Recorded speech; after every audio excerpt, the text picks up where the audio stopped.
नमस्कार दोस्तों। 1 जुलाई के daily news analysis current affairs discussion और daily the Hindu editorial discussion में आपका स्वागत है। एक ही वीडियो में एडिटोरियल के भी सारे इंपॉर्टेंट आर्टिकल्स और न्यूज एनालिसिस भी सारी मैं आपके साथ डिस्कस करूंगा।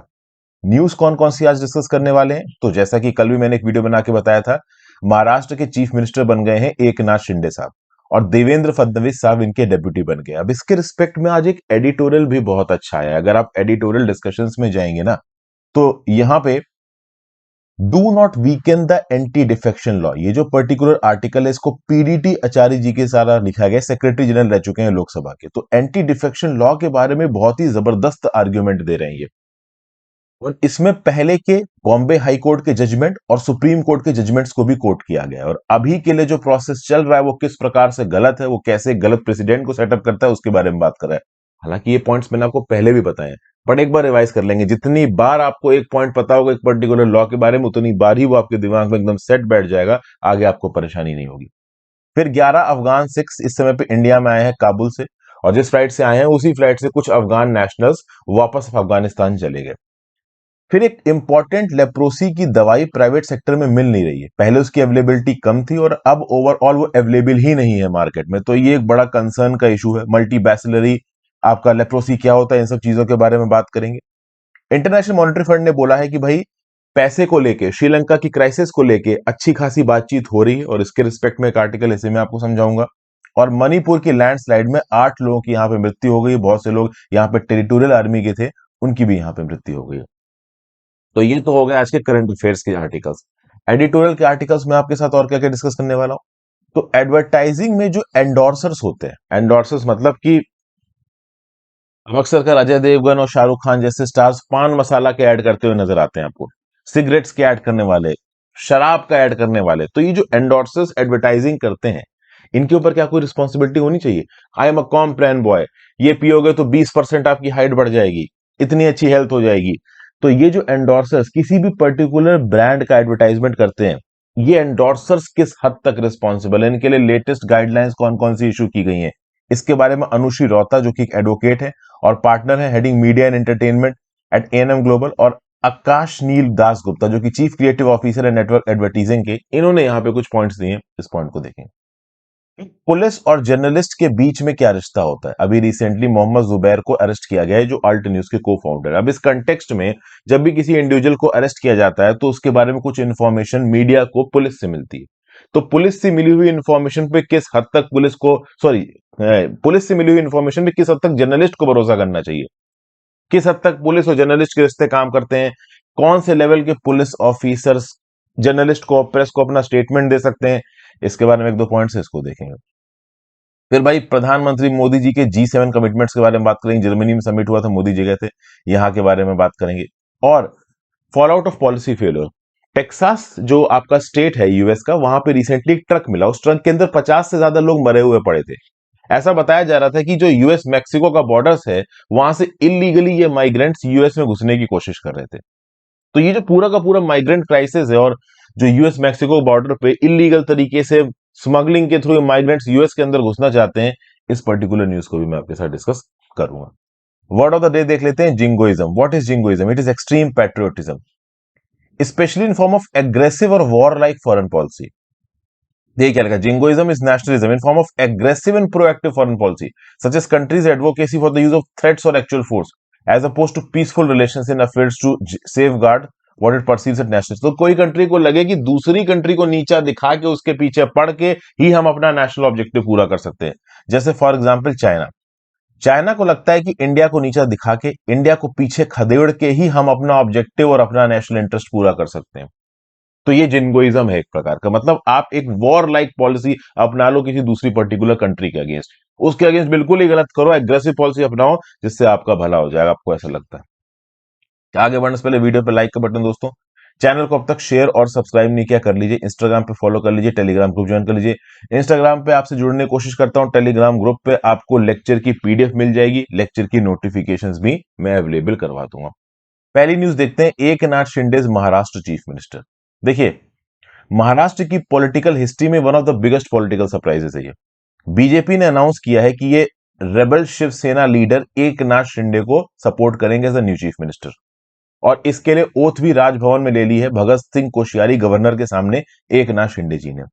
जो एक्सपेक्टेड था कि देवेंद्र फडणवीस दी चीफ मिनिस्टर बनेंगे, वो अभी के लिए यहाँ पे नहीं बने और वो डेप्यूटी चीफ मिनिस्टर बन गए कुछ घंटों बाद। शुरू में तो देवेंद्र फडणवीस ने बोला कि मैं बाहर सपोर्ट करूंगा, लेकिन अब वो डेप्यूटी चीफ मिनिस्टर बन गया। इसका जो ट्रस्ट वोट होगा वो होगा सैटरडे को। स्पेशल सेशन इसके लिए बुलाया जाएगा 2 जुलाई को और 3 जुलाई को। आज 1 जुलाई है फ्राइडे, कल 2 जुलाई है सैटरडे, 3 जुलाई संडे को भी यहाँ पे सेशन होगा और स्पीकर को पहले ही दिन ये चुन लिया जाएगा। आप समझिए यहाँ पे ओवरऑल एक बड़ी ही जबरदस्त चीज है। जब उद्धव ठाकरे जी की सरकार थी और रेबल एमएलए जाके बैठ गए थे गुजरात में और फिर गुवाहाटी में, उस समय पे स्पीकर की पोस्ट खाली थी तो डेप्यूटी स्पीकर ने डिस्क्वालिफिकेशन नोटिस इशू किया था 15 रेबल एमएलए को। लेकिन इन रेबल एमएलए ने डेप्यूटी स्पीकर के against no confidence motion issue कर दिया। डेप्यूटी स्पीकर ने बोला कि मैं नो कॉन्फिडेंस मोशन को एंटरटेन नहीं कर रहा है, जबकि टेक्निकली उनको करना चाहिए था।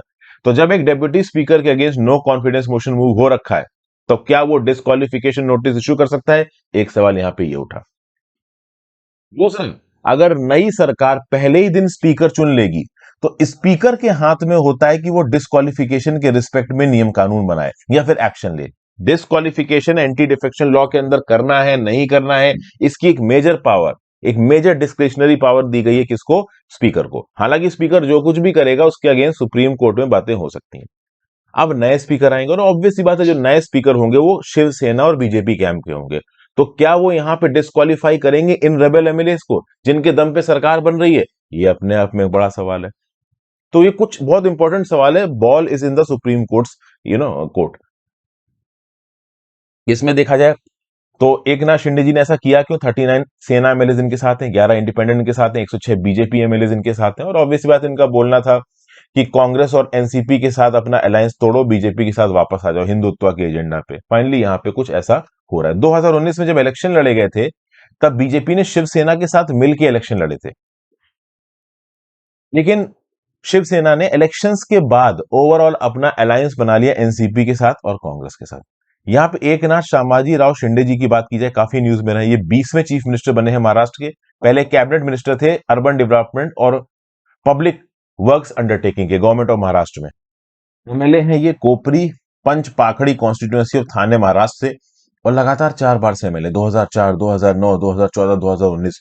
अगर आप देखें तो एकनाथ शिंदे जी की महाराष्ट्र की पॉलिटिक्स में बड़ी ही जबरदस्त पकड़ है, ठीक है ना। बहुत ही इन्फ्लुएंशियल लीडर है ये और यहाँ पे सीएम बन गए हैं महाराष्ट्र के। जीएस पेपर 2 स्टेट लेजिस्लेचर में ये न्यूज आपको काम आई थी। वीडियो पे अब तक लाइक का बटन नहीं दबाया हो दोस्तों तो जरूर दबा देना। फिर आगे 8 लोगों की मृत्यु हो गई है मणिपुर लैंडस्लाइड में। अर्ली आवर्स ऑफ थर्सडे को लैंडस्लाइड हुई। लैंडस्लाइड तो आपको पता ही है भाई, हमारे देश में डेंस हैबिटेशन है, ये पहाड़ है, नीचे लोग रह रहे हैं। पहाड़ के ऊपर जो मलबा है वो टूट के बारिश की वजह से नीचे गिरने लगा। एकदम से बड़ी क्वांटिटी में पत्थर मलबा नीचे गिरा, नीचे लोग हैं, लोग दब गए। ऊपर से जब ये लैंडस्लाइड हुई तो आसपास जो घर है वो भी टूट गए, उनके अंदर लोग दब गए और बहुत सी लोगों की मृत्यु हो जाती है। मणिपुर स्टेट की नौनी डिस्ट्रिक्ट में ये डिजास्टर हुआ है। एक रेलवे कंस्ट्रक्शन कैंप तो पुल में इसकी वजह से बर्बाद हो गया। 7 टेरिटोरियल आर्मी के पर्सनल्स की यहां पे मृत्यु हो गई। 4 रेलवे एम्प्लॉयज यहां पे मिसिंग है। कम से कम 20 विलेजर्स और चिल्ड्रंस भी यहां पे मिसिंग है। और ये क्यों हो रहा है? तो मणिपुर में जो इजाई नाम की नदी बहती है, इसका फ्लो ऑब्स्ट्रक्ट हो रहा है। एक डैम लाइक स्ट्रक्चर बन गया। जब डैम बनाया जाता है तो क्या है, नदी के फ्लो को ऑब्स्ट्रक्ट कर दिया जाता है, पीछे बड़ा रिजर्वायर बना दिया जाता है। बट यहां पे डैम बना जा रहा है कुछ ऑब्स्ट्रक्शंस की वजह से, रिवर का फ्लो ऑब्स्ट्रक्ट हो रहा है, तो पीछे जो पानी है वो भर रहा है। अब एकदम से जब फ्लो जो ऑब्स्ट्रक्शन हटेगा तो जो डाउनस्ट्रीम इलाके हैं वहां पे पानी बड़ी क्वांटिटी में जाएगा और सबको उड़ाता हुआ लेके जाएगा, फ्लड्स आ जाएंगे। और वहीं पे जहां पे पानी इकट्ठा हो रहा है तो ऐसे इलाकों में पानी इनग्रेस कर रहा है, घुस रहा है जहां पे घर बने हुए हैबिटेशन है। तो इसलिए एक बहुत ही खतरनाक वार्निंग इशू की गई है कि भाई आगे आने वाले कुछ दिनों में रेन लगातार आएगी। इस रेन के चलते जहां पानी भर रहा है वहां पे भी लोग खतरे में, इसलिए अपने बच्चों वगैरह को नदी के पास मत भेजें, खुद भी नदी के पास मत जाएं। और जो डाउनस्ट्रीम इलाके में लोग रहते हैं उनको बोला गया है कि भैया यहां से इवैक्यूएट करो, क्योंकि अगर डैम ब्रीच हुआ तो तुमको बहा के लेके जाएगा। जीएस पेपर 3 डिजास्टर्स में पर्टिकुलर न्यूज आपको काम आएगी। फिर अगली न्यूज है 11 अफगान सिक्स इंडिया पहुंचे एक स्पेशल फ्लाइट्स पर। करते पारावान गुरुद्वारा जो कि काबुल में, इसके ऊपर अटैक हुआ था। एक वहां पे जो प्रीस्ट था और एक सिक्योरिटी गार्ड था, 2 लोगों की यहां पे मृत्यु हुई। तालिबान के जो फाइटर्स थे उन्होंने ओवरऑल इस अटैक को पीछे खींचा। इस्लामिक स्टेट खुरासन ने इस अटैक की रिस्पॉन्सिबिलिटी ली थी। और इस्लामिक स्टेट खुरासन ने क्या बोला, चूंकि भारतीय जनता पार्टी के स्पोक्स पर्सन ने प्रॉफिट मोहम्मद साहब के बारे में कुछ गलत बोला है, तो इसीलिए हम यहां पे बदला ले रहे हैं। अब बीजेपी के स्पोक्स पर्सन ने इंडिया में बोला और आप मार रहे हो सिखों को काबुल में, तो ये लॉजिक कुछ समझ में नहीं आया। मतलब सिखों को और हिंदुओं को ये इंडिया के साथ एसोसिएट करते हैं, कुछ इस प्रकार की चीज पता चल रही है। तो भाई 11 अफगान सिख्स एक फ्लाइट पे बैठ के दिल्ली में, एक स्पेशल कॉमर्शियल फ्लाइट में, और इसके साथ सविंदर सिंह के एशेस भी आए हैं। ये वही प्रीस्ट है जिनको गुरुद्वारा अटैक में मार दिया गया था। लगभग 150 सिख और हिंदू ऐसे हैं अफगानिस्तान में जो कि इंडिया के लिए इवैक्यूएशन का इंतजार कर रहे हैं। वैसे मैं बता दूं कि इनमें से कुछ लोग ऐसे भी हैं, जब 15 अगस्त पे काबुल में कब्जा हो गया था तालिबान का, तो उस समय पे कुछ सिख्स इंडिया के अंदर आ गए थे, लेकिन वो वापस अफगानिस्तान लौट गए, क्योंकि अफगानिस्तान में उनके एसेट्स होंगे, जो भी है वो जमीन के साथ इमोशनली अटैच्ड हो। लेकिन वो अब फिर से वापस इंडिया आना चाहते हैं, क्योंकि अफगानिस्तान के अंदर जो सिचुएशन है वो बिल्कुल भी अच्छी नहीं है। पुनीत सिंह चंदोके नाम के एक सिविल सोसाइटी एक्टिविस्ट है और लीडर है इंडियन वर्ल्ड फोरम के। ये पूरी तरीके से कोशिश कर रहे हैं, भारत सरकार के साथ निगोशिएशन कर रहे हैं, ताकि वो हिंदू और सिख जो कि काबुल में फंसे हुए हैं उनको यहां पे वापस लेके आया जाए इंडिया के अंदर। तो ये ओवरऑल यहाँ पे प्रॉब्लम्स हैं। दो अफगानिस्तान की एयरलाइंस, एक काम एयर और एक एरियाना, ये वीकली बेसिस पे ऑपरेट करेंगी commercial flights. Special commercial flights Kabul और न्यू दिल्ली के बीच में उड़ाई जाएंगी। इंडिया ने recently 6 ton essential medical supplies भी भेजी थी काबुल को। अभी जब अर्थक्वेक आया था उस समय पे भी सप्लाईज, खाने पीने की चीजें, एसेंशियल पदार्थ, मेडिसिन वगैरह इंडिया ने काबुल को भेजा था। और ओवरऑल कॉमर्शियल कनेक्टिविटी बनी रहे इंडिया अफगानिस्तान के अंदर, इसीलिए अफगानिस्तान की एयरलाइंस और कुछ एयरलाइंस इंडिया की लगातार फ्लाइट्स ऑपरेट करती रहेंगी। ऑब्वियस सी बात है, इन फ्लाइट्स की फ्रीक्वेंसी बहुत कम होने वाली। अमृतसर बेस्ड शिरोमणि गुरुद्वारा प्रबंधक कमेटी ने इन 11 अफगान नेशनल्स को इंडिया तक लाने का खर्चा भी यहां पे उठाया है। ठीक है, तो ये ओवरऑल यहां पे चल रहा है। 23 जून को इंडिया ने अपनी एक टेक्निकल कमिटी डिप्लॉय कर दी है काबुल के अंदर। काबुल में जो इंडिया की एम्बेसी थी वहां पे हमारी एक छोटी सी टेक्निकल टीम डिप्लॉय की गई है। ऑब्वियस सी बात है, तालिबान से एश्योरेंस के बाद तालिबान ने रिस्पॉन्सिबिलिटी ली है इंडिया की टेक्निकल टीम की सिक्योरिटी की, तो हमने वहां पे अपनी टीम डिप्लॉय की है। लेट्स सी ये टीम ग्राउंड लेवल पे क्या क्या कर पाती है। GS paper 2 Indian neighbourhood relations में न्यूज आपको काम आएगी। फिर अगली न्यूज है, concern over acute shortage of की लेप्रोसी ड्रग। देख, क्लोफाजिमीन नाम के की ड्रग है, लेप्रोसी की ट्रीटमेंट के लिए इस्तेमाल होता है। इस समय पे देखा जाए, पहले पिछले कुछ महीनों से ये न्यूज चल रही थी कि जो क्लोफाजिमीन है ये इंडिया के मार्केट में अवेलेबल नहीं है प्रॉपर तरीके से, इसकी अवेलेबिलिटी कम है, इसकी सप्लाई कम है। और अब तो ये न्यूज निकल के आ रही है कि जो क्लोफाजिमीन नाम की ये टैबलेट है ना, ये इंडिया के मार्केट में है ही नहीं, ये खत्म हो चुकी है। अब अपने आप में एक टेंशन की बात है, क्योंकि ये particular clofazimine is very important for treating leprosy. अभी रिसेंटली बहुत सारे पेशेंट्स और डॉक्टर्स ने हेल्थ मिनिस्ट्री को चिट्ठी लिखी है कि तुरंत इस मेडिसिन की सप्लाई प्राइवेट सेक्टर में करवाइए, नहीं तो प्रॉब्लम हो सकती है। इंडिया के अंदर लगभग 1,25,000 नए पेशेंट होते हैं लेप्रोसी के। इन 1,25,000 के अलावा लगभग 50,000 से 1 लाख पेशेंट लेप्रोसी के डर्मेटोलॉजिस्ट के प्राइवेट क्लिनिक्स में जाते हैं अपना इल्जाम मतलब इलाज कराने के लिए। और जो मल्टी बैसिलरी लेप्रोसी होता है ना, उसमें 3 ड्रग रेजिमीन चलता है। 3 ड्रग रेजिमीन मतलब ओवरऑल आपको 3 ड्रग के कॉम्बिनेशन दिए जाएंगे, उसमें से एक ड्रग होती है क्लोफाजिमीन और दो और ड्रग्स होती हैं, एक होती है राइफैम्पिसिन और डैप्सोन।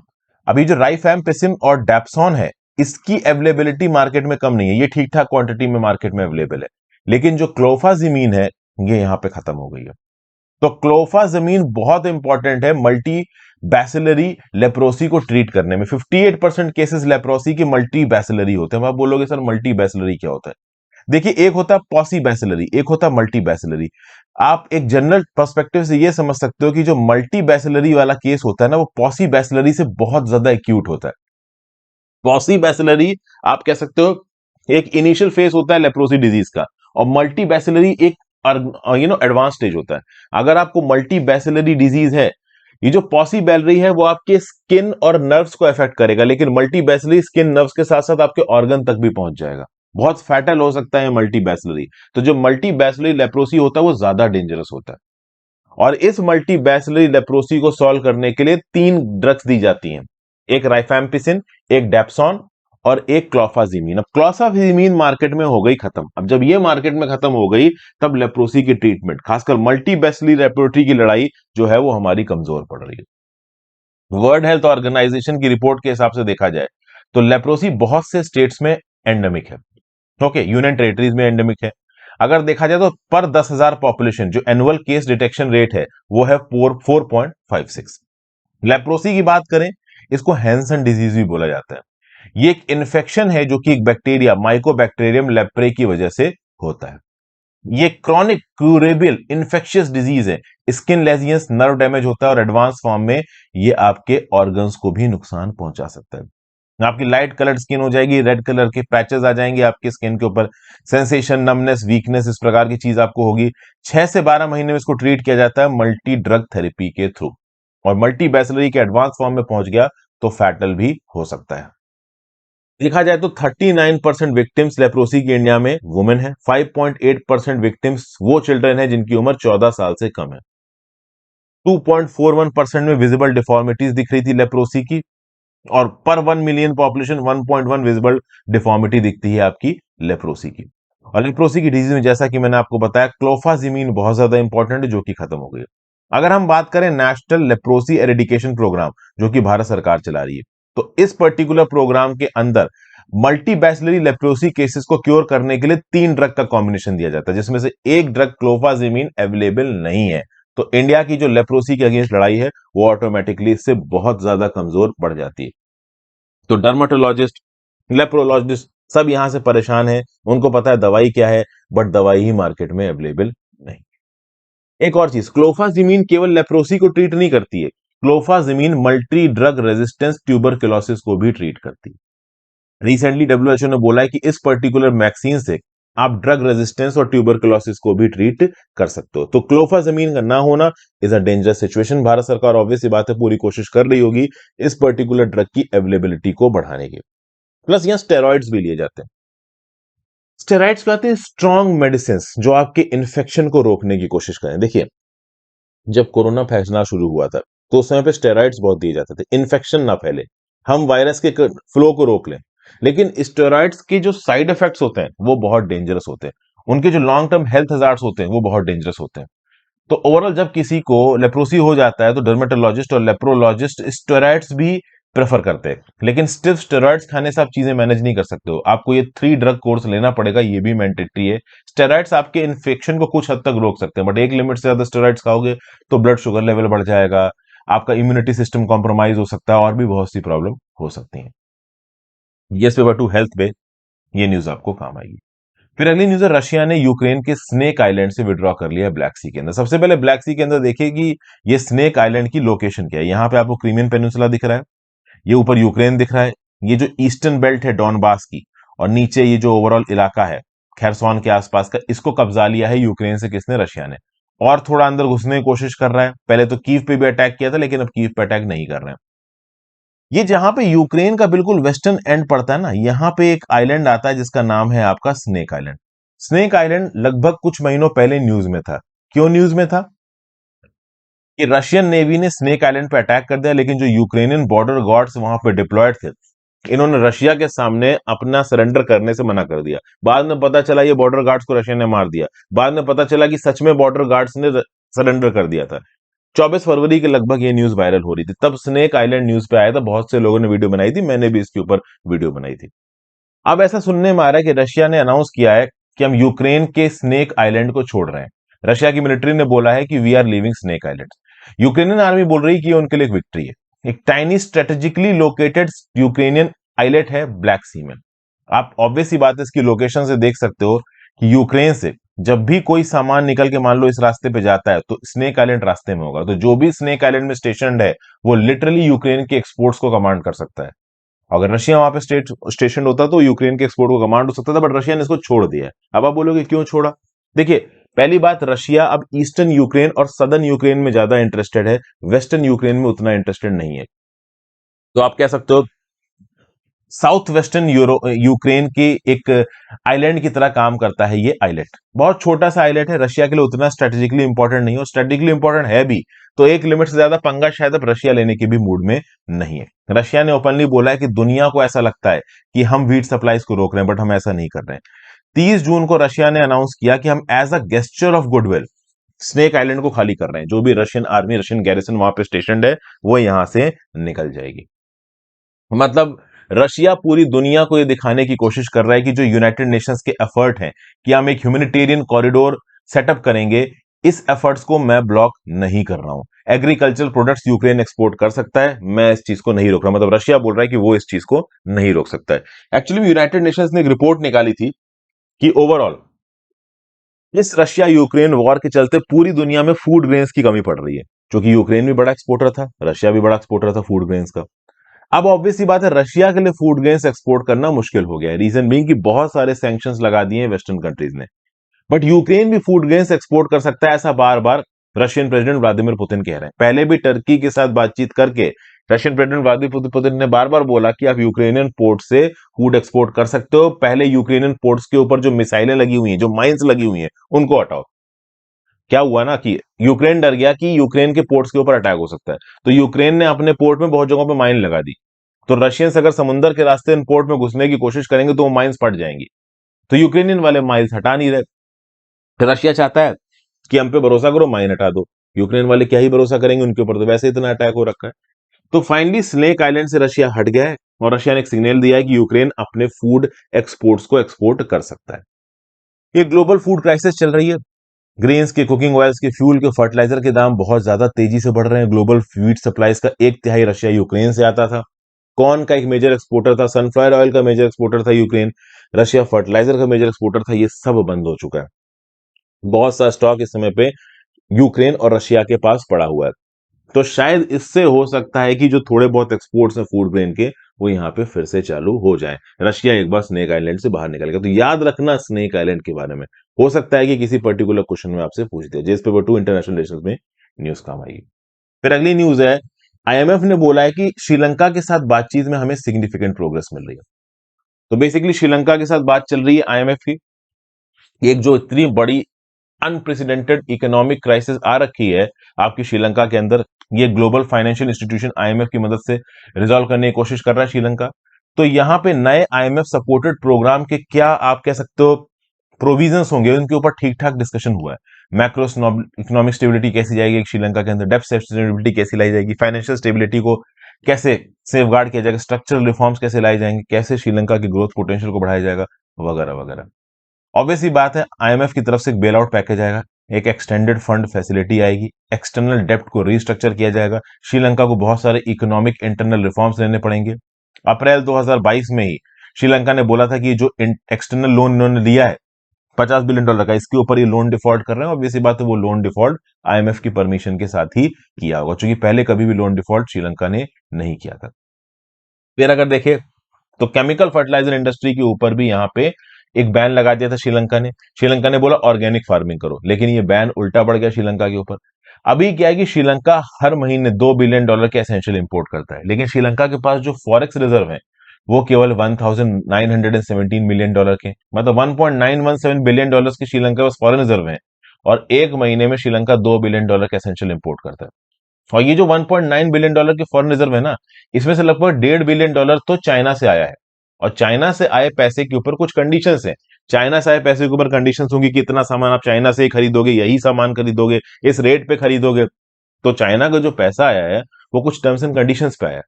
तो श्रीलंका की सरकार उसको अपनी मर्जी से कैसे भी खत्म नहीं कर सकती। तो श्रीलंका के पास इफेक्टिवली केवल $500 मिलियन बचे, और उससे वो एक महीने का भी फ्यूल बड़ी मुश्किल से इंपोर्ट कर पाएंगे।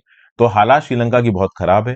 रानिल विक्रमसिंघे ने अपॉइंट किया है, बोला है, मतलब अनाउंस किया है कि अगले कुछ महीने श्रीलंका के लिए बड़े खतरनाक होने वाले हैं। ऑलरेडी इस साल में श्रीलंका $3.5 बिलियन का लोन इंडिया चाइना से ले चुका है, और लोन आने के लिए आईएमएफ के साथ कोई इकोनॉमिक डील, कोई इकोनॉमिक पैकेज साइन करना बहुत ज्यादा जरूरी है, और उसके लिए डिस्कशंस फाइनल स्टेज में है।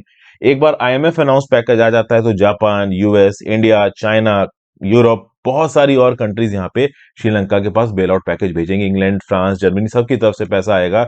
बस आईएमएफ की कंडीशंस को यहाँ पे पहले श्रीलंका मान ले। लेट्स सी वो कंडीशंस क्या होंगी। अभी बेल आउट पैकेज के बारे में पूरा डिटेल अनाउंसमेंट नहीं आया। GS paper 2 important international institutions में न्यूज काम आएगी। तो यहां पे करंट अफेयर्स डिस्कशन खत्म होता है दोस्तों। अब हम लोग एंट्री मार रहे हैं एडिटोरियल डिस्कशन में। एडिटोरियल्स हम लोग यहाँ पे 1 जुलाई में कौन कौन से डिस्कस करने वाले हैं। तो देखिए आज 6 एडिटोरियल्स हैं, फ्राइडे को लगभग 6 एडिटोरियल्स छपते हैं। इसमें एंटी डिफेक्शन लॉ वाला तो देखेंगे, कौन कौन से डिस्कस करने हो तो मैं खैर आपको वीडियो की शुरुआत में ही बता चुका हूं। स्ट्रेट फॉरवर्ड मूव करते हैं। Do not weakened the anti defection law. क्या बताया जा रहा है यहां पे। Moral content of democracy can not be eroded and India aspects better compliance of the law by it's law makers. देखिए महाराष्ट्र के जो पॉलिटिकल डेवलपमेंट्स है उसने कुछ खतरनाक क्वेश्चंस, कुछ ट्रबलिंग क्वेश्चंस हमारे सामने लेके आए हैं।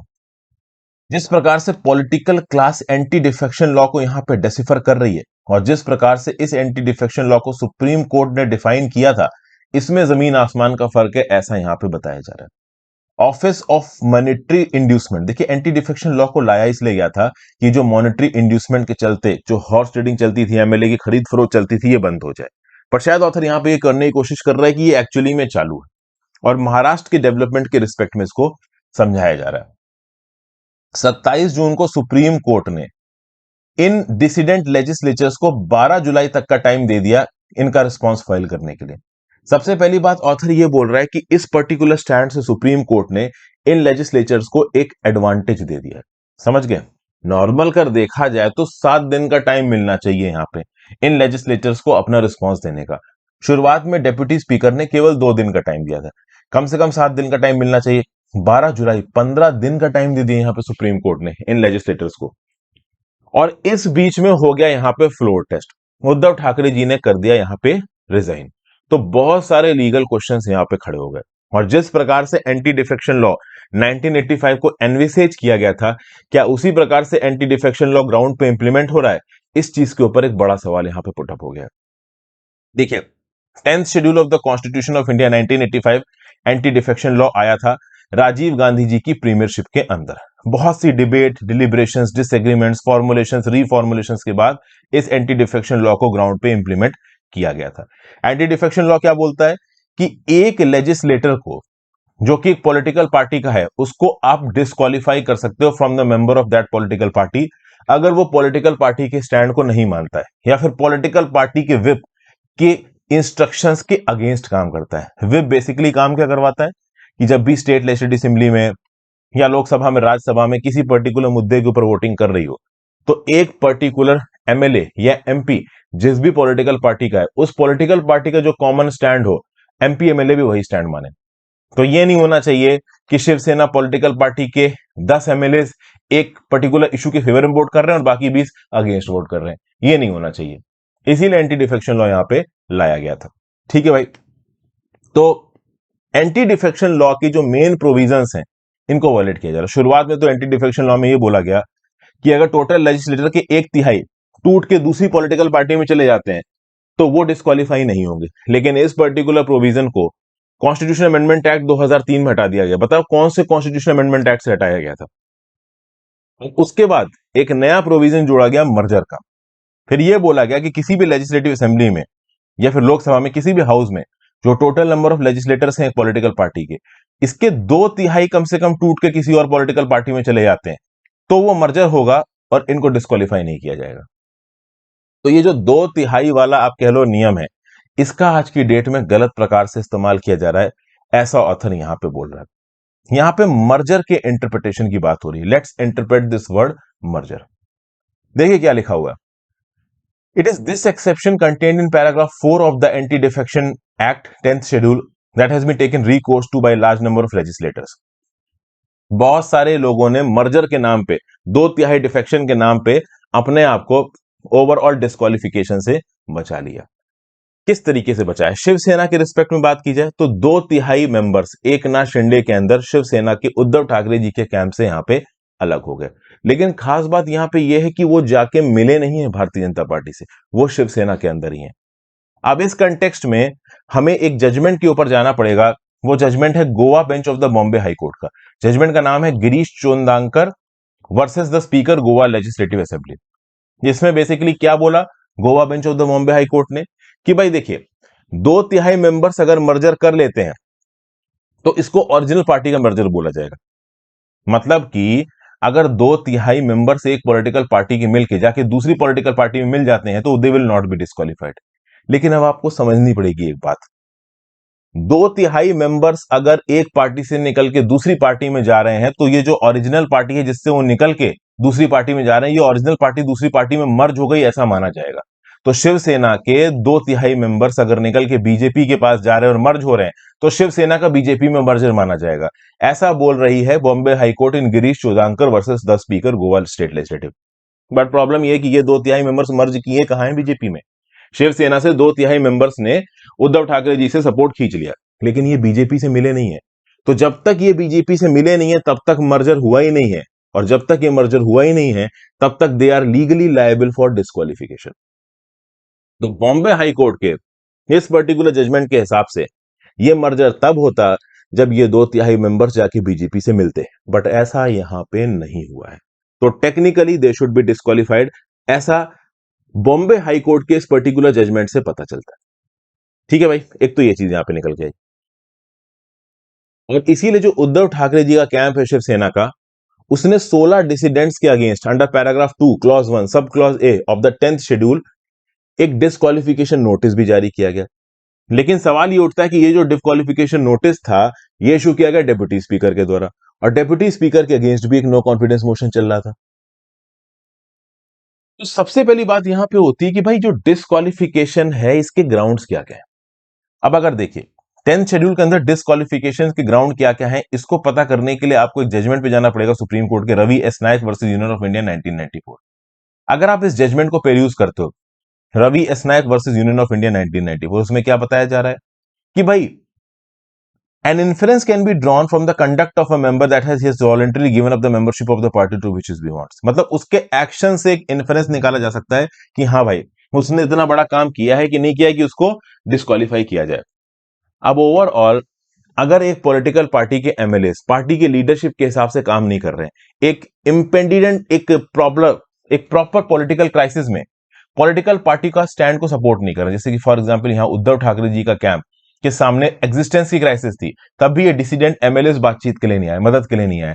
तो ऑथर का ये बोलना है कि Ravi S Nayak versus Union of India 1994 के सुप्रीम कोर्ट जजमेंट के हिसाब से ये जितने भी डिसिडेंट एमएलए हैं they are liable for disqualification.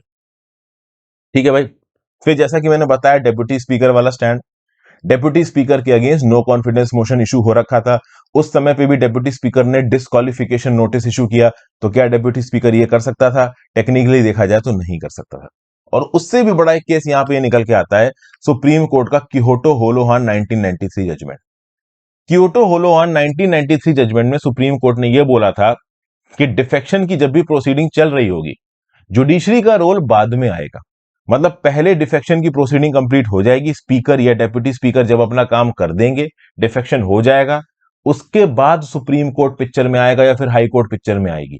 लेकिन यहां पे क्या हुआ, यहां पे डिफेक्शन की प्रोसीडिंग शुरू की गई इन डिसिडेंट लेजिस्लेटर के अगेंस्ट, और सुप्रीम कोर्ट ने बीच में इंटरफेयर करके 12 जुलाई तक का टाइम दे दिया रेबल एमएलएस को।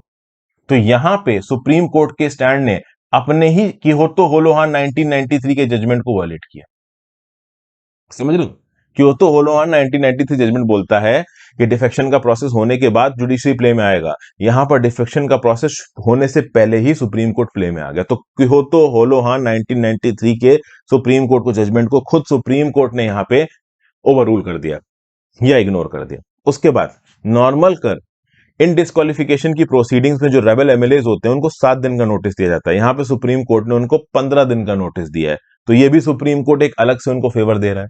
सुप्रीम कोर्ट के ऊपर जो क्वेश्चंस उठाए जा रहे हैं वो मैं आपको बता रहा हूं। इस नमन राबिया केस 2016 में सुप्रीम कोर्ट ने बोला था कि अगर डेप्यूटी स्पीकर के अगेंस्ट एक नो कॉन्फिडेंस मोशन आया है तब तक कोई भी और डिस्क्वालिफिकेशन बिल या मैटर सुप्रीम कोर्ट मतलब स्पीकर टेकअप नहीं कर सकता। मतलब स्पीकर या डेप्यूटी स्पीकर के अगेंस्ट अगर नो कॉन्फिडेंस मोशन इशू हो रखा है तो जब तक वो no confidence motion dispose of नहीं हो जाता, जो भी सेंसिटिव रिस्पॉन्सिबिलिटीज है स्पीकर की वो नहीं करेगा। तो टेक्निकली यहां पे डिस्क्वालिफिकेशन नोटिस भी डेप्यूटी स्पीकर को इशू नहीं करने चाहिए थे, बट उसने यहां पे इशू किए। तो कितने सारे लीगल एंगल्स यहां पे हमारे सामने आके खड़े हो गए हैं। और एंड में ये जो पीडीटी आचार्य साहब हैं ये कैसे समन कंक्लूजन कैसे कर रहे हैं, कंक्लूजन ये बोल रहे हैं कि एंटी डिफेक्शन लॉ को यहाँ पे कमजोर किया जा रहा है। एंटी डिफेक्शन लॉ को यहाँ पे स्ट्रेंगन करने की जरूरत है, और स्ट्रेंगन कर कौन सकता है? सुप्रीम कोर्ट कर सकता है। बट सुप्रीम कोर्ट के एक्शंस यहाँ पे एंटी डिफेक्शन लॉ को कमजोर कर रहे हैं। ये बात डायरेक्टली तो ऑथर ने नहीं लिखी है, बट इनडायरेक्टली जरूर ऑथर यहाँ पे कहने की कोशिश कर रहा है। अभी भी एंटी डिफेक्शन लॉ में बहुत से ग्रे एरियाज हैं, बहुत से लूप होल्स हैं, बहुत सी वल्नरेबिलिटीज हैं जिनको एक्सप्लॉइट किया जा रहा है। इन लूप होल्स को क्लोज करने की जरूरत है, ये ओवरऑल बताया गया। ये जो इनइक्वालिटी वाला आर्टिकल है, इसको मैंने डिस्कस नहीं किया, इसमें बहुत अलग ही लेवल का थीसिस और फिलॉसफी टाइप दे रखी है, कुछ ज्यादा ही इंटेलेक्चुअलिज्म कर दिया है, काम का कुछ भी नहीं था, तो मैंने अलग से डिस्कस नहीं किया। फिर अगला, should endorsers be held responsible for claims in advertisement? Monetary penalty is not going to solve the issue, but the clear about the grey areas, but be clear about the grey areas. देखिए, 9 जून 2022 को central consumer protection authority ने guidelines issue की। Guidelines का नाम है prevention of misleading advertisements and endorsement for misleading advertisements 2022।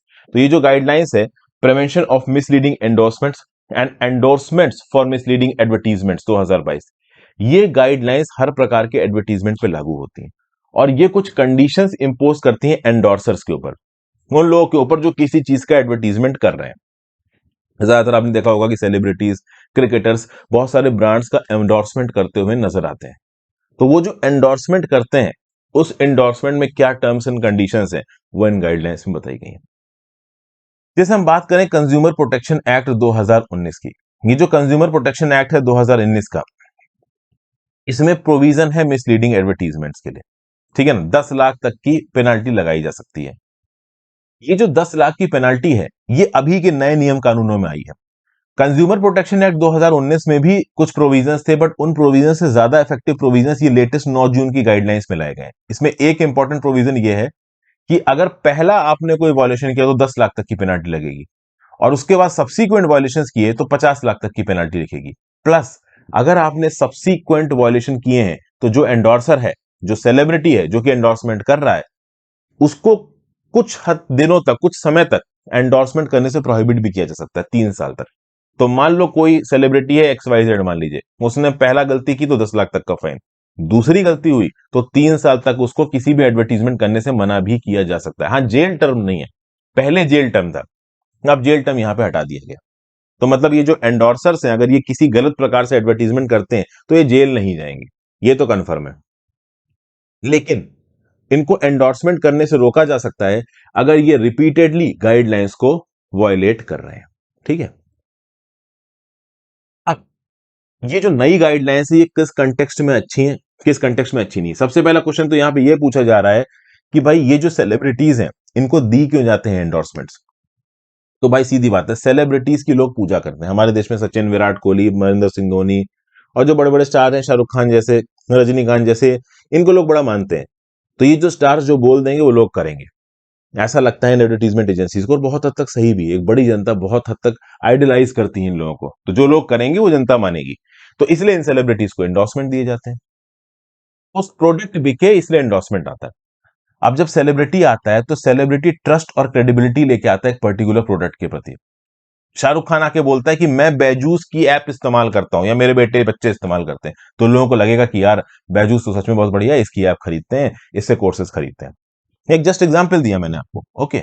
तो जो ब्रांड्स हैं वो ओवरऑल सेलिब्रिटीज के दम पे अपने प्रोडक्ट को बेचने की कोशिश करते हैं, और एक सेलिब्रिटी के साथ प्रोडक्ट जुड़ जाता है। कभी कभी क्या होता है कि एक प्रोडक्ट का एक ब्रेक इवन पॉइंट आता है, उसके बाद वो आगे नहीं बढ़ेगा, लेकिन उस प्रोडक्ट को अपना एक आइडेंटिफिकेशन चाहिए, अपनी एक ब्रांड चाहिए, तो ब्रांड के लिए एक सेलिब्रिटी को चुन लिया। या ये सेलिब्रिटी हमारे प्रोडक्ट को लोगों के बीच में जिंदा रखेगा, इस सेलिब्रिटी के साथ हमारे प्रोडक्ट की जो ब्रांड है वो जुड़ जाएगी। लेकिन बहुत सारे केसेस में ये देखा गया है कि जो ये सेलिब्रिटीज होते हैं ना, इन प्रोडक्ट्स की टेक्निकल नॉलेज को टेस्ट नहीं कर सकते, इन प्रोडक्ट्स की एक्चुअल ग्राउंड लेवल पे क्या इंपॉर्टेंस है उसको टेस्ट नहीं कर सकते। अब शाहरुख खान जी बैजूस की ऐप प्रमोट करते हैं, तो बैजू में जो टीचिंग कंटेंट है अलग अलग चीजों का, वो कितना अच्छा है, शाहरुख खान ने खुद क्या टेस्ट किया होगा? ऑब्वियस सी बात है, नहीं किया होगा। वो तो जो बच्चा पढ़ रहा होगा 10वीं क्लास में, 9वीं क्लास में, वो टेस्ट करेगा ना। उसी प्रकार से शाहरुख खान मान लो कॉम्प्लान का ऐड करते हैं, तो कॉम्प्लान के ऐड में आपको 20% ज्यादा न्यूट्रिएंट, इतनी आपकी हाइट बढ़ जाएगी, ये सब चीजें क्या चेक करेंगे क्या शाहरुख खान साहब? नहीं, ऑब्वियस सी बात है, नहीं। तो बहुत सारे केसेस में जो एंडोर्सर्स होते हैं, जब ये किसी भी पर्टिकुलर ब्रांड की मार्केटिंग कर रहे होते हैं, इनको टेक्निकल डिटेल्स ज्यादा पता नहीं होती। नई गाइडलाइंस के अंदर हो सकता है कि इन पर्टिकुलर सेलिब्रिटीज को, हो सकता है क्या करना ही पड़ेगा, इन पर्टिकुलर सेलिब्रिटीज को कोई भी एड साइन करने से पहले एक डेडिकेटेड टेक्निकल एक्सपर्ट्स की टीम हायर करनी पड़ेगी। एक्चुअली में advertisement standard council of India की भी मदद लेनी पड़ सकती है। नई गाइडलाइंस के हिसाब से ये जो एंडोर्सर्स हैं, ये जो सेलिब्रिटीज हैं, ये एक टेक्निकल एक्सपर्ट की टीम हायर करेंगे। वो टेक्निकल एक्सपर्ट की टीम जो भी एडवर्टीजमेंट्स में क्लेम किए जा रहे हैं उसको पूरी तरीके से वेरीफाई करेगी, वेट करेगी, एनालिसिस करेगी, पेरूजल करेगी और फिर बताएगी सेलिब्रिटी को कि आपको ये ऐड लेना चाहिए कि नहीं लेना चाहिए। क्योंकि अब टेक्निकली और लीगली सेलिब्रिटी को लायबल बनाया जा रहा है। अगर उस पर्टिकुलर प्रोडक्ट में कुछ भी गड़बड़ निकल जाती है तो सेलिब्रिटी की गर्दन पकड़ी जा सकती है। जेल नहीं भेजा जाएगा बट फाइन लगेगा, सेलिब्रिटी की इमेज खराब होगी। ऐसा लगेगा कि ये पैसे, जैसे भी कुछ दिन पहले आप देखो तो अमिताभ बच्चन के पीछे पड़ गए थे, पान मसाला का ऐड करने लगे थे अमिताभ बच्चन, तो इतना कर यार अमिताभ बच्चन ने छोड़ दिया। जबकि अकेले अमिताभ बच्चन थोड़ी ना पान मसाला का ऐड कर रहे हैं, शाहरुख खान, आपके अजय देवगन जुबां केसरी मार हाथ हिला हिला के, तो काम गड़बड़ है ना भाई, बहुत से लोग ये काम कर रहे हैं। अभी तक ऐसा भी था कि ये जो सेलिब्रिटीज थे ना, बहुत से सेलिब्रिटीज, देखिए ये सेलिब्रिटी टू सेलिब्रिटी डिपेंड करता है, बहुत से सेलिब्रिटीज ड्यू डिलिजेंस को एक्सरसाइज करते हैं, केयरफुल रहते हैं किसी भी ब्रांड को एंडोर्स करने से पहले। वो पूरी बैकग्राउंड इंफॉर्मेशन को चेक करते हैं, एनालिसिस करते हैं और फिर डिसीजन लेते हैं कि हाँ भाई प्रोडक्ट को एंडोर्स करना है या नहीं करना है। लेकिन हर सेलिब्रिटी ऐसा नहीं करता है। कुछ सेलिब्रिटी के लिए जो एंडोर्समेंट है, they are a way of making money. तो पैसा कमाना है बस, अच्छा है प्रोडक्ट खराब है उससे कोई फर्क नहीं पड़ता। तो एम्बेसडर्स के ऊपर पेनाल्टी लगानी जरूरी है और वो पेनाल्टी यहां पे मनी के फॉर्म में लगाई गई है और सब्सीक्वेंट वायलेशन के लिए उनको बैन कर दिया जाएगा उस प्रोहिबिट प्रोडक्ट के एंडोर्समेंट से। तो पहला फाइन 10 लाख रुपए का और उसके बाद अगर दूसरा फाइन है तो 50 लाख और कुछ सालों का बैन। फिर आगे क्या यहां पे बताया जा रहा है, सेलिब्रिटी के पास ऑलरेडी एक टैलेंट मैनेजमेंट टीम होती है, एक लीगल टीम होती है, अब शायद एक एक्सपर्ट की भी टीम होगी एंडोर्समेंट वगैरह को दिखाई करने के लिए, या फिर किसी थर्ड पार्टी को हायर कर लेंगे एंडोर्समेंट के रिस्पेक्ट में डिसीजन लेने के पर्सपेक्टिव से। तो basically advertising standard council of India और कंज्यूमर प्रोटेक्शन एक्ट, इनके अंदर ड्यू डिलिजेंस का एक क्लॉज ऑलरेडी था और कुछ नई गाइडलाइंस यहां पे आ गई हैं। जैसे कि for example section 21, power of central authority to issue directions and penalties against false और misleading advertisement of the act states no endorser will be liable to a penalty if they have exercised due diligence to verify the veracity of the claims made in the advertisement regarding the product or service being endorsed by them। तो पुरानी guidelines के respect में अभी जो 9 जून को नई guidelines आई है उसमें यह बताया गया है कि अगर एक सेलिब्रिटी ने किसी पर्टिकुलर एड को लेने से पहले प्रॉपर तरीके से उस एड के क्लेम्स को वेरीफाई किया और उसके बाद कुछ गड़बड़ निकल आती है तो फिर वो सेलिब्रिटी को रिस्पॉन्सिबल नहीं माना जाएगा, फिर उस प्रोडक्ट वाले को रिस्पॉन्सिबल माना जाएगा। तो कॉम्प्लान का प्रॉपर तरीके से आपने बैकग्राउंड चेक किया और फिर कॉम्प्लान को प्रमोट किया, बाद में कॉम्प्लान प्रोडक्ट में कुछ गड़बड़ निकलती है तो फिर आप हर चीज सेलिब्रिटी के मत्थे नहीं मर सकते हो कि तुमने गलत कर दिया, फिर कंपनी के ऊपर अकाउंटेबिलिटी लाई जाएगी। समझ गए? तो basically advertisement standard council of India, consumer protection act और ये जो नई गाइडलाइंस है वो सेलिब्रिटीज के अंदर एक अवेयरनेस लाने की कोशिश कर रही है। ये अवेयरनेस कि भाई आप प्रोडक्ट एंडोर्स करिए बट उस प्रोडक्ट्स के क्या फायदे हैं क्या नुकसान है इनको पहले वेट कर लीजिए, इनको केवल वेरीफाई कर लीजिए। तो डेफिनेटली इन गाइडलाइंस के दम पे ये जो पान बहार और सिगरेट और शराब जैसे प्रोडक्ट्स को लोग मार्केट करते थे एक बार करने से पहले सोचेंगे। अब जिनको देखो मार्केट करना है वो करेंगे ही करेंगे, जिसको पैसा कमाना वो पैसा कमाएगा ही कमाएगा। वो डिपेंड करता है कि आप किस हिसाब से किसी पर्टिकुलर एंडोर्समेंट को टेकअप कर रहे हो। एक और चीज यहां पे होने वाली है, अब जब किसी एडवर्टीजमेंट के लिए मान लो कोई ब्रांड पहुंचता है किसी सेलिब्रिटी के पास, मान लो कोई एडवर्टीजमेंट ब्रांड है से एक्स एक्स जूस, अब ये एक्स एक्स जूस वाला एडवर्टीजमेंट कराने जाता है आयुष्मान खुराना के पास। तो नई गाइडलाइंस के बाद आयुष्मान खुराना की लीगल टीम क्या करेगी कि इस एक्स एक्स प्रोडक्ट वाले के लीगल टीम के साथ बातचीत करके कॉन्ट्रैक्ट फाइनलाइज करेगी और उस कॉन्ट्रैक्ट में प्रॉपर तरीके से लिखवाया जाएगा कि कल की डेट में प्रोडक्ट में कुछ गड़बड़ निकल जाती है तो ये सेलिब्रिटी रिस्पॉन्सिबल नहीं है, रिस्पॉन्सिबल कंपनी है। सेलिब्रिटी के ऊपर जो भी लीगल चार्जेस लगाए जाएंगे, पैसा लगाया जाएगा, फाइन लगाया जाएगा, वो कौन भरेगा? वो भरेगी ये पर्टिकुलर प्रोडक्ट वाली कंपनी। तो इस प्रकार की बहुत सी चीजें आ जाएंगी। अच्छा, कुछ कमियां भी बताई जा रही है नई गाइडलाइंस की। इन नई गाइडलाइंस में पहले वॉयलेशन के लिए जो सजा दी गई है वो 10 लाख रुपए। अब 10 लाख रुपए क्या ही होते हैं, एक बड़ा सेलिब्रिटी आराम से 3 से 5 करोड़ रुपए तो ले ही लेगा एक प्रोडक्ट एंडोर्समेंट के। तो 305 करोड़ जब वो एक प्रोडक्ट एंडोर्समेंट के ले रहा है तो 10 लाख का फाइन कौन बड़ी बात है। हाँ, ये बात है कि सब्सिक्वेंट वॉयलेशन के 50 लाख है और बैन है ऑन एंडोर्समेंट। तो ban on endorsement definitely in celebrities के ऊपर एक चेक की तरह काम करेगा। तो ये जो नई गाइडलाइंस है वो डेफिनेटली इन सेलिब्रिटीज को मजबूर करेंगी कि जो भी वो एंडोर्समेंट टेकअप कर रहे हैं उनको प्रॉपर तरीके से वेट करें, उनकी इंफॉर्मेशन को वेरीफाई करें और फिर डिसीजन लें। तो ये एक अच्छी चीज यहां पे निकल के आ रही है, और ये इंडिया में जरूरी भी है। फरवरी 2021 में जो ministry of information and broadcasting है, इसने लोकसभा को इन्फॉर्म किया कि 2017 से लेकर 2020 के बीच में 12,000 कंप्लेंट्स आई हैं मिसलीडिंग एडवर्टीजमेंट्स को लेके। ठीक है ना, जो ग्रीवेंसेस अगेंस्ट मिसलीडिंग एडवर्टीजमेंट के रिस्पेक्ट में जो पोर्टल खोला गया था डिपार्टमेंट ऑफ कंज्यूमर अफेयर्स के द्वारा, उसमें 12,000 कंप्लेंट्स आई हैं। तो इतनी कंप्लेंट्स अगर निकल के आ रही हैं तो ओवरऑल एडवर्टीजमेंट्स के ऊपर एक रेगुलेशन जरूरी है, इसलिए ये नई गाइडलाइंस यहां पे बहुत ज्यादा जरूरी थी।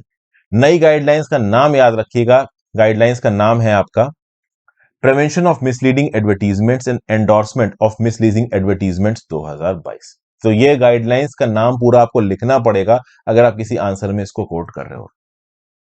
फिर आ जाइए अगले आर्टिकल की तरफ। The police and the journalist for crime reporters who depend on the police instinct is an important factor. Recently Mohammed Zubair को अरेस्ट कर लिया गया। ये को फाउंडर है fact checking website Alt News के। 2018 में एक ऑब्जेक्शनल ट्वीट के लिए इनको अरेस्ट किया गया। उस ट्वीट में हनीमून होटल और हनुमान होटल इस प्रकार के कुछ फोटोज को इस्तेमाल किया गया था। ये जो फोटोज हैं वो 1983 की एक हिंदी मूवी किसी से ना कहना की हैं। अब जब ये अरेस्ट किया गया उसके बाद आप देखोगे एक दिन बाद जो केपीएस मल्होत्रा साहब है, जो कि डेप्यूटी कमिश्नर ऑफ पुलिस है, इन्होंने ये पे बोला कि भाई जुबैर के बैंक अकाउंट में पिछले 3 महीनों में 50 लाख रुपए की ट्रांजैक्शंस नजर आ रही हैं। फिर आर्ट न्यूज के को फाउंडर प्रतीक सिन्हा ने यहां पे ट्विटर को क्या बोला कि भाई जो भी डोनेशंस मिली है अल्ट न्यूज को, उसको मिस्टर जुबैर के पर्सनल ट्रांजैक्शंस के साथ जोड़ा जा रहा है। फिर भाई अगर आप देखो तो ये जो 50 लाख रुपए की ट्रांजैक्शन वाला इशू था ना, तो ये जो 50 लाख रुपए का अकाउंट ट्रांजैक्शन हुआ है मोहम्मद जुबैर के अकाउंट में, इसको मीडिया में तो बता दिया पुलिस, इस डेप्यूटी कमिश्नर ऑफ पुलिस ने, लेकिन जब कोर्ट में केस चल रहा था, कोर्ट में इनकी कस्टडी के लिए केस चल रहा था, तब कहीं पे भी इस 50 लाख के ट्रांजैक्शन वाली चीज को डिस्कस नहीं किया गया। तो क्या कहने की कोशिश कर रहा है ऑथर? ऑथर ये कहने की कोशिश कर रहा है कि 50 लाख के ट्रांजैक्शन हुए मोहम्मद जुबैर के अकाउंट में, इसको मीडिया में बता दिया गया, तो लोगों को पता है कि हाँ भाई इनके अकाउंट में इतना पैसा आ रहा है। लेकिन जब कोर्ट में केस चल रहा था तब इस 50 लाख के ट्रांजैक्शन को मेंशन नहीं किया गया। मतलब इस 50 लाख के ट्रांजैक्शन का मोहम्मद जुबैर के अरेस्ट के साथ कोई भी लेना देना नहीं है। तो बेसिकली यहां पे जो इंफॉर्मेशन पुलिस मीडिया को दे रही है वो मीडिया लोगों को बता रही है। अब पहली बात, उस इंफॉर्मेशन की फैक्ट चेकिंग नहीं हो रही है, उस इंफॉर्मेशन की जेन्युइननेस के ऊपर चेक नहीं हो रहा है। दूसरा, लोगों के अंदर एक परसेप्शन बन रहा है एक पर्टिकुलर इंडिविजुअल को लेकर। इस कंटेक्स्ट में 2010 में मिनिस्ट्री ऑफ होम अफेयर्स ने एक एडवाइजरी भेजी थी राज्यों को मीडिया पॉलिसी ऑफ पुलिस को लेकर, और बेसिकली ये बोला गया था कि जो भी पुलिस ऑफिसर्स हैं वो किसी भी पर्टिकुलर केस के बारे में जब इंक्वायरी करेंगे तो एसेंशियल फैक्ट्स को कोट करेंगे, हाफ बेक्ड स्पेकुलेटिव और अनकंफर्म्ड इंफॉर्मेशन नहीं देंगे ऑनगोइंग इन्वेस्टिगेशन की। लेकिन अक्सर कर हाई प्रोफाइल केसेस में देखा गया है कि हाफ बेक्ड स्पेकुलेटिव और अनकंफर्म्ड इंफॉर्मेशन पुलिस की तरफ से जर्नलिस्ट में लीक की जाती है और ये जर्नलिस्ट इसको अपने न्यूज़पेपर में छाप देते हैं।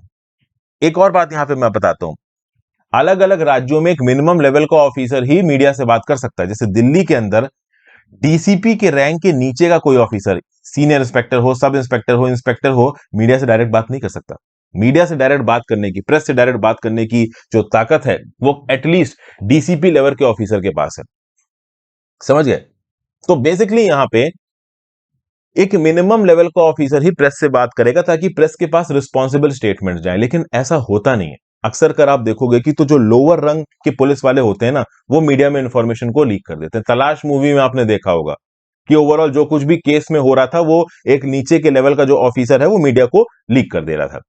तो बेसिकली जो नीचे के लेवल के ऑफिसर्स मीडिया को इंफॉर्मेशन लीक करते हैं, वो इंफॉर्मेशन फिर वायरल कर दी जाती है न्यूज चैनलों में, और उसको चेक नहीं किया जाता, उसको वेरीफाई नहीं किया जाता कि वो क्लेम सही है या गलत है। बट हाँ, वो क्लेम लोगों तक पहुंच जाता है।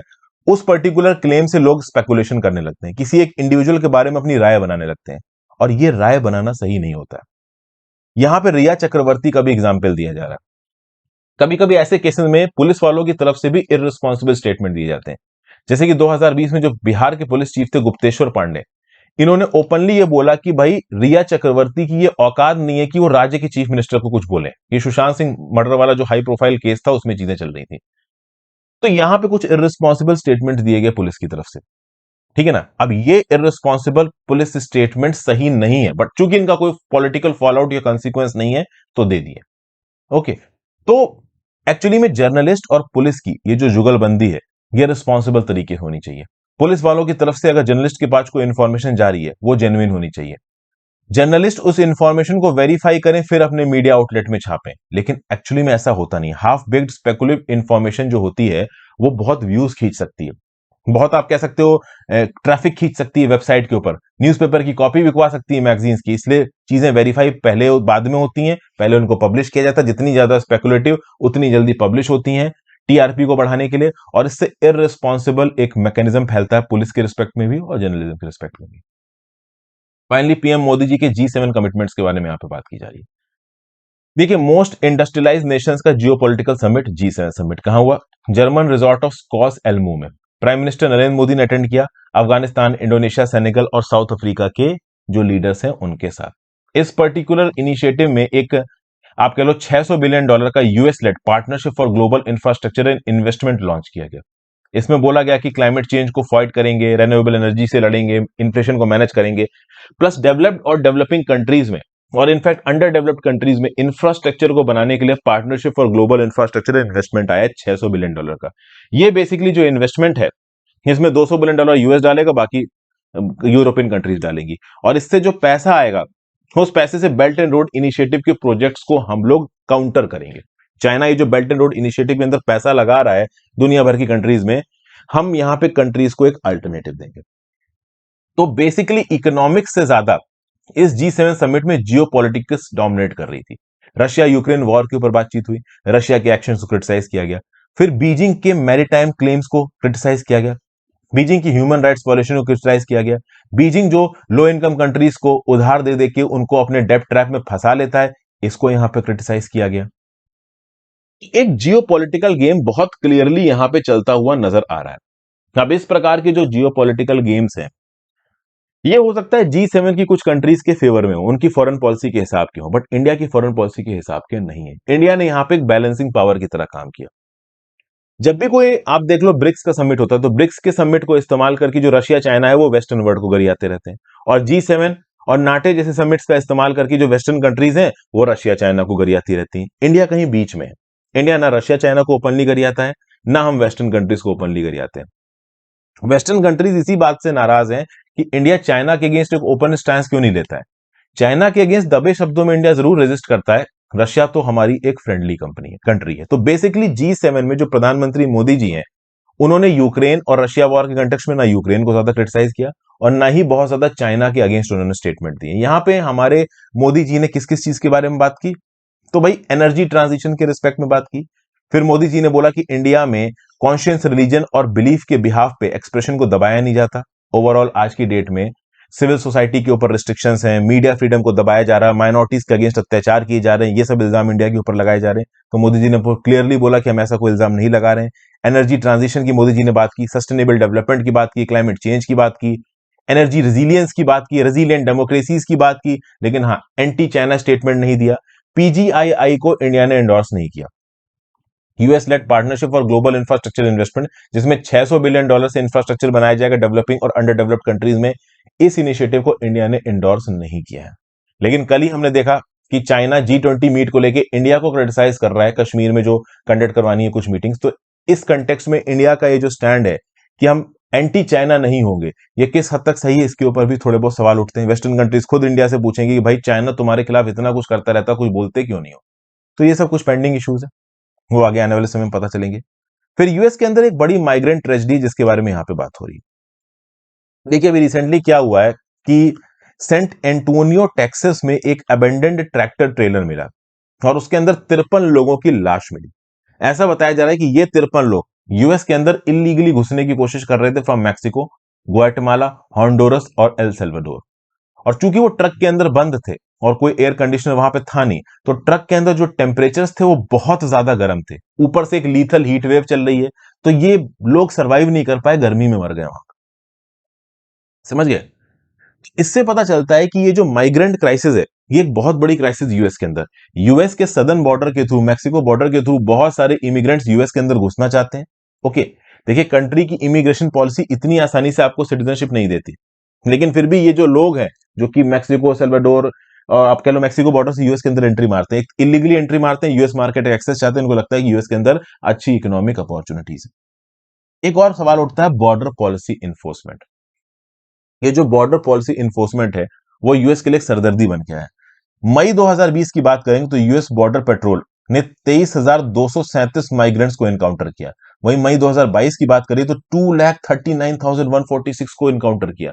मतलब एक बड़ी तादाद से जो माइग्रेंट्स है ये इलीगली यूएस के अंदर घुसने की कोशिश कर रहे हैं। ओके। और सबसे खास बात यहां पे यह है कि मैक्सिकन ऑफिशियल्स ने कंफर्म किया था कि ये जो अबेंडेंड ट्रेलर है ये यूएस के फेडरल इमिग्रेशन चेक पॉइंट से पास हुआ है। तो यूएस के फेडरल इमिग्रेशन चेक पॉइंट से ट्रेलर पास हुआ और उसका इंस्पेक्शन नहीं किया गया। अगर वहां पे इंस्पेक्शन हो जाता तो लोग पकड़े जाते, कम से कम लोग मरते तो नहीं, ज्यादा से ज्यादा उनको डिपोर्ट कर दिया जाता, उनकी कंट्री वापस भेज दिया जाता, या इवन कुछ समय के लिए जेल में डाल दिया जाता, बट मौत तो नहीं होती। यहां तो मौत हो गई। तो जो मैक्सिको के ऑफिशियल्स हैं वो यूएस के ऑफिशियल्स के ऊपर इल्जाम लगा रहे हैं कि जो आपका बॉर्डर पेट्रोल चेक है वो थोड़ा कमजोर है। तो चूंकि आपका बॉर्डर पेट्रोल चेक कमजोर है तो हम क्या करें, समझ गए। फिर आप देखिए इस पर्टिकुलर यूएस के सदर्न बॉर्डर के पास लैरिडो और सन एंटोनियो, ये दोनों ही यूएस के शहर हैं, इनके बीच में 20,000 ट्रक्स चलते हैं। फिर यूएस मैक्सिको क्रॉसिंग रूट्स पे और हजारों की तादाद में ट्रक चलते हैं। तो इतने ज्यादा ट्रक हैं और जो मैन पावर है यूएस की सर्वेलेंस की वो बहुत कम है। सर्वेलेंस सिस्टम इनएफिशिएंट है इतनी बड़ी क्वांटिटी में जो ट्रक चल रहे हैं इनको मॉनिटर करने के लिए। इसलिए भी जो यहां पे ओवरऑल इलीगल इमिग्रेशन चलता है इसको चेकआउट करना मुश्किल होता है। और जब भी इस प्रकार का कोई इंसिडेंट होता है तो यूएस की डोमेस्टिक पॉलिटिक्स में रिपब्लिकन पार्टी और डेमोक्रेटिक पार्टी ये आपस में एक दूसरे से कुत्ते बिल्ली की तरह लड़ने लगते हैं। मैं आपको बता दूं रिपब्लिकन यहां पे कंजर्वेटिव को रिप्रेजेंट कर रहे हैं और डेमोक्रेट थोड़े लिबरल लोगों को रिप्रेजेंट कर रहे हैं। ऐसा नहीं है कि इन दोनों पॉलिटिकल पार्टीज के बीच में कोई कॉपरेशन होता ही नहीं। रिसेंटली अगर आप देखो तो गन लॉस को स्ट्रांग करने के लिए by partisan safer communities act यहां पे लेके आए। गन वायलेंस को रोकने के लिए रिपब्लिकन और डेमोक्रेटिक पार्टीज ने एक दूसरे के साथ एंगेज किया। तो एंगेजमेंट के एग्जाम्पल्स हैं, बट यहां पे डिसएंगेजमेंट दिख रहा है। सही बात यह है कि भाई देखिए रिपब्लिकन्स का यह बोलना है कि हम माइग्रेंट को इंडिया ये यूएस का नागरिक नहीं बनने देंगे। डेमोक्रेट्स का क्या बोलना है कि भाई जो भी माइग्रेंट्स यूएस के अंदर आए हैं भले वो नॉन डॉक्यूमेंटेड तरीके से हैं, जैसे फॉर एग्जांपल मैं हूं, अब मैं यहां से यूएस का वीजा लेके यूएस के अंदर चला जाऊं, ठीक है, और वहां पे जाके लीगली यूएस की नागरिकता लेने की कोशिश करूं, उनके मार्केट में नौकरी कर रहा हूं, तो ये तो हो गया डॉक्यूमेंटेड आप कह लो माइग्रेंट। एक होता है अनडॉक्यूमेंटेड माइग्रेंट कि मैं गलत तरीके से इलीगली बॉर्डर में घुस गया यूएस के और यूएस के अंदर जाके कोई काम वगैरह ढूंढ रहा हूं, तो मैं अनडॉक्यूमेंटेड माइग्रेंट हो जाऊंगा। या फिर मान लीजिए मैं एक वीजा लेके गया यूएस के अंदर, मेरा वीजा एक्सपायर हो गया, वीजा एक्सपायर होने से पहले मैंने यूएस नहीं छोड़ा, मैं यूएस के अंदर ही रहा, ठीक है, मैं वहां से बाहर नहीं निकला, तो इसको आप अनडॉक्यूमेंटेड माइग्रेंट्स बोलोगे। जो अनडॉक्यूमेंटेड माइग्रेंट्स है ना, डेमोक्रेटिक पार्टी का बोलना है कि जो लीगल तरीके से यूएस के अंदर जॉब कर रहे हैं, ठीक है ना, यूएस की इकोनॉमी में एक मेजर रोल प्ले कर रहे हैं, उनको हमें नागरिकता दे देनी चाहिए। रिपब्लिकन पार्टी का बोलना अरे कैसे, ये तो बाहर के लोग हैं, इनको यूएस की नागरिकता कैसे दे देंगे, हमारे देश के लोगों को फिर नौकरियां नहीं मिलेंगी। तो आप कह सकते हो कि रिपब्लिकन कंजर्वेटिव तबके को रिप्रेजेंट कर रहा है और डेमोक्रेटिक लिबरल तबके को रिप्रेजेंट कर रहा है। और ये जो स्टैंड है पॉलिटिकल पार्टीज का ये लंबे समय से चल रहा है। माइग्रेंट क्राइसिस भी यहां पे जारी है। डोनाल्ड ट्रंप जब प्रधानमंत्री थे उन्होंने कंजर्वेटिव ट्रेंड को बहुत ज्यादा स्ट्रांग कर दिया, उन्होंने यूएस की जनता को मोबिलाइज कर लिया। अब यूएस की जनता के परस्पेक्टिव से सोचो, यूएस को जनता को पसंद आएगा कि कभी मैक्सिको का, चाइना का, यूएस का, ये सब फिलीपींस का और श्रीलंका का आदमी जाके यूएस में नौकरी करे? उनको लगेगा यार हमारी नौकरी चली जाएगी। उनको क्या फर्क पड़ता है कि बाहर से कहां से आया, यूएस की इकोनॉमी में कितना रोल प्ले कर रहा है, यूएस कितनी बड़ी इकोनॉमी हो रही है। एक इंडिविजुअल तो पहले अपनी नौकरी देखेगा ना। तो यूएस की जनता को पसंद नहीं आता कि बाहर से लोग आके उनकी कंट्री में नौकरियां लें। और इस पर्टिकुलर नोशन को डोनाल्ड ट्रंप ने एक्सप्लॉइट किया और डोनाल्ड ट्रंप ने एक वेव सी चला दी, एंटी माइग्रेंट वेव, कि यार ये माइग्रेंट नहीं आने चाहिए यूएस के अंदर। एक दीवार बनाने की बात कर दी थी डोनाल्ड ट्रंप ने भाई मैक्सिको बॉर्डर पे, हालांकि उनकी खुद की बीवी और बेटियां धरने पे बैठ गई थी इस दीवार के अगेंस्ट। एंड में आर्टिकल में यही बताया जा रहा है कि जो भी यूएस के अंदर कंजर्वेटिव तबका है उसको ये सोचना पड़ेगा कि ये जो माइग्रेंट्स आते हैं इन माइग्रेंट्स ने ही सोशल और इकोनॉमिक प्रोग्रेस की है यूएस की एक बड़े तबके पे।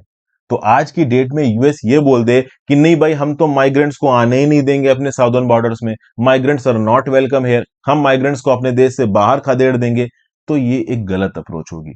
यूएस के इस कंजर्वेटिव तबके को रैशनली सोचना चाहिए, ह्यूमेनली सोचना चाहिए, इन माइग्रेंट्स को लिमिटेड बेसिस पे आने की परमिशन देनी चाहिए। ये यहां पे ओवरऑल यूएस इस पर्टिकुलर आर्टिकल ऑथर का रोकना है। लेकिन सिर्फ किसी के बुद्धिजीवी के बोल देने से कुछ नहीं होता। आइडियोलॉजी अलग तरीके से काम करती है। रिपब्लिकन पार्टी की अपनी अलग आइडियोलॉजी है, डेमोक्रेटिक पार्टी की अपनी अलग आइडियोलॉजी के हिसाब से। इनफैक्ट डेमोक्रेटिक पार्टी को भी रिपब्लिकन पार्टी की इस कंजर्वेटिव आइडियोलॉजी के चलते बिल्कुल प्रो माइग्रेंट होना खतरनाक लग रहा है। अगर डेमोक्रेटिक पार्टी बाहर के माइग्रेंट्स को सिटीजनशिप देती जाएगी ना, तो यूएस के अंदर इलेक्शन जीतने मुश्किल हो जाएंगे। तो डेमोक्रेटिक पार्टी भी थोड़ा थोड़ा एंटी माइग्रेंट होती नजर आ रही है, जल्दी वीजा वीजा मिलने मुश्किल होते हैं। तो ये ओवरऑल न्यूज एनालिसिस था दोस्तों। आई होप आपके इस न्यूज में आपको काफी कुछ सीखने को मिला हो। दोस्तों वीडियो को लाइक और शेयर कर दीजिएगा, इंस्टाग्राम पे फॉलो कर लीजिएगा, टेलीग्राम ग्रुप ज्वाइन कर लीजिएगा, हो सके तो ज्वाइन बटन दबा के सुपर थैंक्स का ऑप्शन दबा के हेल्प करें। वीडियो को ज्यादा से ज्यादा लोगों के साथ शेयर करें, एंगेजमेंट को बढ़ाएं।